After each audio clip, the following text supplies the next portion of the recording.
Hello everyone. तो बच्चों जैसा आप देख सकते हो topic JEE Main WB JEE NEET. आज हम कुछ इम्पोर्टेंट क्वेश्चन सॉल्व करेंगे। जो कुछ क्वेश्चन होंगे जेई मेन के, कुछ होंगे WB JEE that is West Bengal JEE, और नीट के क्वेश्चंस होंगे जो ग्रेविटेशन चैप्टर से आए हुए हैं। और ये जो सवाल आप बच्चों देख रहे हो ये डब्ल्यूबी जेई 2015 का है। ठीक है, तो आप क्वेश्चंस देखो, वीडियो पॉज करो और ट्राई करो। ठीक है, तो आई होप आपने ट्राई किया होगा। ठीक है, तो बच्चों बेसिकली आज हम तीन टाइप के क्वेश्चन सॉल्व करेंगे। एक जो जेई में आते हैं, एक जो नीट में आते हैं, और तीसरा जो किसी में नहीं आते हैं। I am just joking. ठीक है, मैं मजाक कर रहा हूँ। तो देखो बच्चों, ये क्वेश्चंस पहले देखते हैं हम लोग क्या है। Two particles of mass m1 and m2 approach each other due to their mutual gravitational attraction only.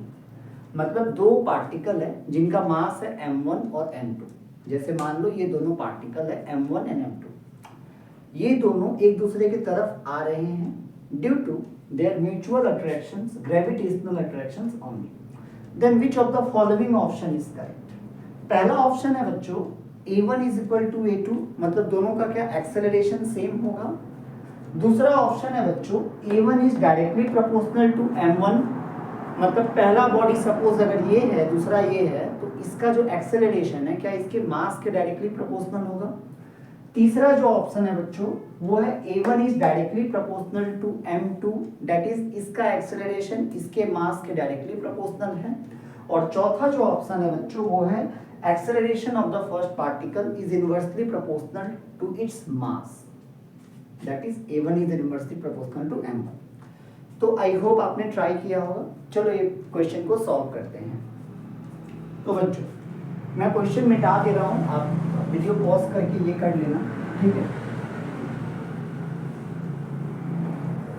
तो बच्चों इस क्वेश्चन में क्या कहा गया था कि दो बॉडी है, मान लो दो पार्टिकल है m1 और m2, ये लोग एक दूसरे की तरफ आ रहे हैं ड्यू टू ग्रेविटेशनल फोर्स। ठीक है, ये पार्टिकल इसको अपनी तरफ खींचेगा, मान लो ये फोर्स है F1, ये इसको अपनी तरफ खींचेगा, this force is F2, and we know that दोनों फोर्स सेम होंगे, ये हमें पता है बच्चों, बस डायरेक्शन उल्टा ऑपोजिट होगा, राइट। तो हमें पता है बच्चों जो ग्रेविटेशनल फोर्स ऑफ अट्रैक्शन होता है वो कितना होता है, G m1 m2 upon r square, right, where r is the distance between their center। ठीक है, ये फॉर्मूला हमने डिराइव किया था ग्रेविटेशनल वाले वीडियो, जो मेरा फर्स्ट वीडियो है ग्रेविटेशन के ऊपर, उसमें मैंने यही फॉर्मूला डिराइव किया था। ठीक है, तो आप देख सकते हो बच्चों, मान लो अगर मुझे फर्स्ट पार्टिकल का एक्सेलरेशन चाहिए, तो I know from second law of Newton a1 is equal to क्या होता है बच्चों, f by m1, that is g m1 m2 upon m1 into r square, m1 से m1 कैंसिल हो जाएगा और ये क्या मिल जाएगा हमें, g m2 upon are square. तो आप देख सकते हो कि a1 is directly proportional to m2, right, a1 is directly proportional to m2। So option कौन सा करेक्ट है बच्चों, सी इज करेक्ट। तो अगर आपने सॉल्व कर लिया होगा पहले से तो बहुत अच्छा, नहीं किया होगा तो कोई बात नहीं। ठीक है, तो ऑप्शन सी इज करेक्ट। ठीक है, अब हम बढ़ते हैं अपने नेक्स्ट क्वेश्चन की तरफ।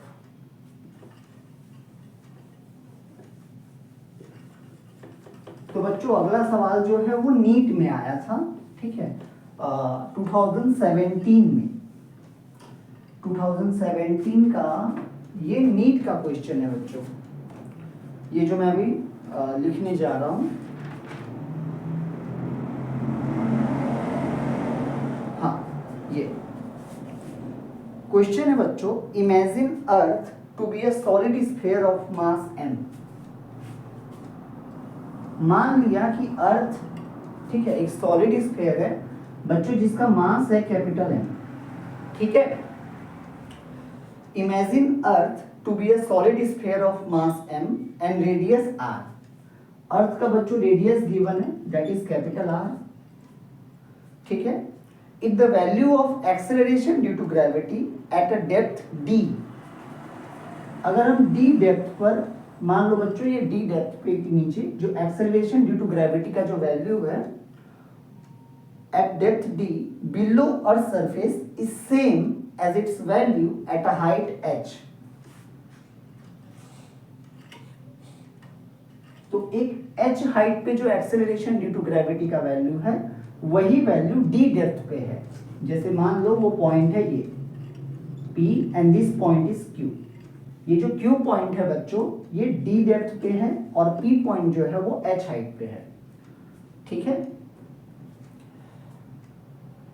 Below earth surface is same as its value at a depth height h above its surface and equal to g by 4, that is g upon 4, ठीक है।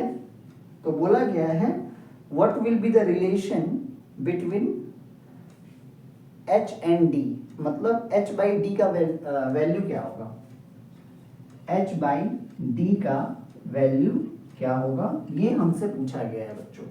ये क्वेश्चन जो है वो आया है नीट 2017 में, ये क्वेश्चन आया है बच्चों नीट 2017 में, ठीक है। तो आई अगेन रिपीट बच्चों, क्वेश्चन क्या है, imagine earth to be a solid sphere of mass m and radius r। If the value of acceleration due to gravity at a depth d below earth surface is same as its value at a height h above its surface and equal to g by 4, where g is the value of acceleration due to gravity on the surface of the earth, then the ratio of h by d will be। तो ये चार options बच्चों दिए गए हैं, ठीक है। Option A है 1, ऑप्शन बी है बच्चों 4/3, ऑप्शन सी है 3/2 और ऑप्शन डी है 2/3, ठीक है। तो आप ट्राई करना, मैं आपको क्वेश्चन एक्सप्लेन करता हूं। तो बच्चों क्वेश्चन क्या था कि ये अर्थ है, मान लो इसका मास है कैपिटल एम, रेडियस है कैपिटल आर, और बोला गया कि इस अर्थ सरफेस से अगर हम डी डेप्थ पे जाए तो जो एक्सेलरेशन ड्यू टू ग्रेविटी का वैल्यू है मान लो वो जी डैश है, ठीक है। मतलब सपोज इस पॉइंट पे एक्सेलरेशन ड्यू टू ग्रेविटी का जो वैल्यू है ना बच्चों, उसको चलो मैं मान लेता हूँ g सब q। डेप्थ के साथ भी मैंने बताया था आपको लास्ट वीडियो में कि एक्सेलरेशन ड्यू टू ग्रेविटी कैसे चेंज होता है, राइट। उसका हम लिखेंगे फॉर्मूला अभी। तो ये मैंने मान लिया q पॉइंट पे जो एक्सेलरेशन ड्यू टू ग्रेविटी है वो g सब q है, और p पॉइंट पे मतलब h हाइट ऊपर अर्थ सरफेस से ऊपर, इस पे जो एक्सेलरेशन ड्यू टू ग्रेविटी का है वैल्यू वो है gp, ठीक है। तो ये गिवन है बच्चों, और ये जो वैल्यू दिया गया है ये दिया गया है g by 4, where this g is the acceleration due to gravity on the surface of the earth। तो हमसे बोला गया कि what will be the value of h by d। ये है क्वेश्चन बच्चों, और ये है चारों ऑप्शंस। तो आप वीडियो पॉज करके ट्राई कर सकते हो। तो चलो हम लोग सॉल्व करते हैं। सबसे पहले देखो बच्चों, हमें पता है डेप्थ के साथ जो एक्सेलरेशन ड्यू टू ग्रेविटी का जो वैल्यू होता है बच्चों वो कितना होता है। एक घर बना लेते हैं, इस घर में सॉल्व करेंगे, ठीक है। तो ये हो गया g dash g into 1 minus d by r. ये हमें पता है बच्चों, this is acceleration due to gravity, मतलब variation of acceleration due to gravity with depth d below the earth surface का फॉर्मूला ये होता है, राइट। तो अब देखो बच्चों जी डैश का वैल्यू गिवन है g by 4, तो मैं यहाँ पे g by 4 पुट करूंगा, sorry g by 4 is equal to g into 1 minus d by r। So यहाँ से g, ये g कट गया, तो ये आ जाएगा बच्चों 1 minus d by r is equal to 1/4। तो d by r क्या मिल जाएगा 1 माइनस 1/4 that is 3/4। So d is equal to मिल जाएगा 3/4 ऑफ r। तो ये आ गया d का वैल्यू।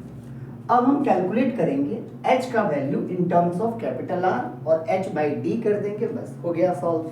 कितना इजी था। सो अभी जगह कहाँ है, जगह कहाँ है, मिटा देता हूँ इसको, ठीक है। देखो तो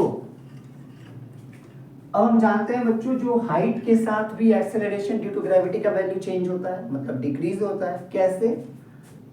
तो g dash is equal to g into r by r plus h का होल स्क्वायर, राइट, ठीक है।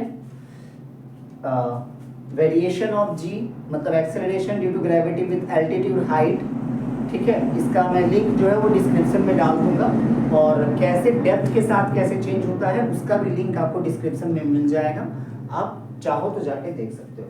तो बच्चों यहाँ पे हम क्या करेंगे, जी डैश का अगेन वही वैल्यू पुट करेंगे, जी बाई 4 और g into r by r plus h का होल स्क्वायर, राइट।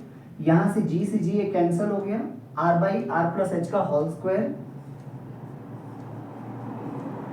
तो स्क्वायर इधर आ जाएगा बच्चों, दैट इज 1/4 का रूट, तो ये आ जाएगा 1/2, और 2 से मैं यहाँ मल्टीप्लाई कर दूंगा, that is 2r is equal to r plus h, so h is equal to r, right.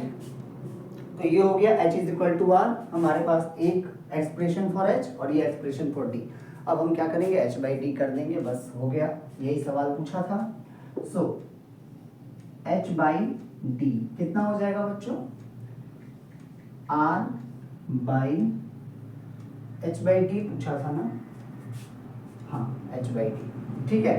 तो r बाई 3/4 ऑफ r से r कैंसल, दैट इज 4/3, 4/3 है क्या, option b is correct. So I hope आपको समझ में आया होगा। तो आज के वीडियो में मैंने दो न्यूमेरिकल सॉल्व किए, एक था बच्चों जो WBJE का आया था और एक नीट का, ये बच्चों नीट 2017 में आया था, ठीक है। इसी तरीके से और एक वीडियो मैं अपलोड करूंगा जिसमें मैं जेई मेन का भी क्वेश्चंस सॉल्व करूंगा, और ऐसे करके मैं जितना भी बच्चों क्लास 11 का मान लो सपोज कोई चैप्टर अगर मैं करवा रहा हूँ, ठीक है, तो जब वो चैप्टर एंड होगा तो उस पर हम नीट और जेई का भी क्वेश्चंस सॉल्व करेंगे, ठीक है। So thank you so much for watching.